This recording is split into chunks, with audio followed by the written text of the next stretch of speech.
saya mau mengucapkan suatu kalimat yang mungkin akan terkesan kontroversi, tapi insya Allah Anda akan mengerti setelah Anda mendengarkan penjelasan dari saya. Cerai itu ibadah. Garis bawahi dulu. Garis bawahi. Cerai itu ibadah. Loh Ustaz, bagaimana? Bukankah disebutkan dalam hadis abghadul halali indallahi at-talaq? Perbuatan halal yang paling Allah benci adalah perceraian. Begini, hadis itu, hadis yang mengatakan perkara halal yang paling Allah benci adalah perceraian, itu disebutkan oleh sebagian ulama hadis derajatnya adalah hadis yang dhaif, hadis yang lemah. Karena lucu, mana mungkin Allah menghalalkan sesuatu tapi kemudian Allah membencinya? Padahal sesuatu yang halal itu tentu sesuatu yang dicintai oleh Allah.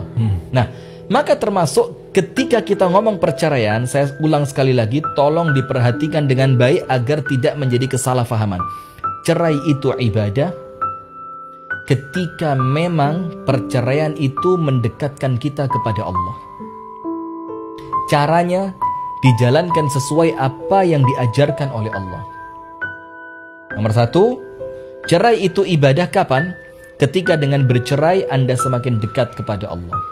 Yang kedua, ketika perceraian itu dijalankan sesuai aturan Allah. Sekarang saya mau tanya, mana mungkin Allah mensyariatkan sesuatu, kemudian ketika syariat itu kita lakukan tidak bernilai ibadah? Kan gak mungkin. Termasuk tolak atau cerai, ini syariatnya Allah, adalah solusi terakhir untuk kemudian kita menyelesaikan masalah. Ini solusi terakhir untuk kita menyelesaikan masalah apa? Rumah tangga kita. Apa yang terjadi pemirsa yang dirahmati oleh Allah? Allah yang mengatur melalui Rasulullah SAW.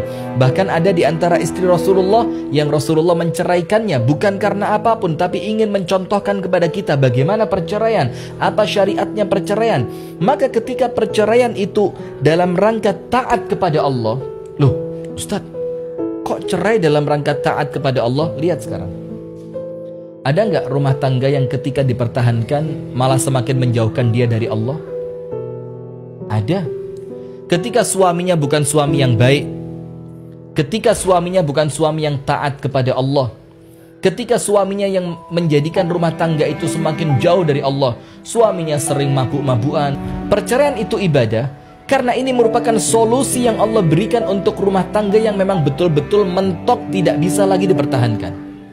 Karena apa? Ada rumah tangga yang apabila dipertahankan, maka rumah tangga itu semakin menjauhkan anggota keluarganya dari Allah. Misalkan suaminya tidak sholat, atau istrinya tidak mau menutup aurat, atau istrinya senantiasa tidak mau diarahkan untuk taat kepada Allah dan Rasulnya, atau si suami yang senantiasa jauh dari Allah. Maka ketika itu memang betul-betul tidak bisa lagi diperbaiki, Allah kasih solusi. Apa solusinya? Perceraian.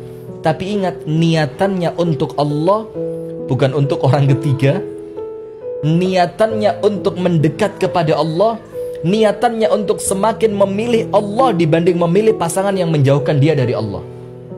Dan yang kedua, caranya harus dilakukan sesuai dengan syariatnya Allah Subhanahu wa ta'ala.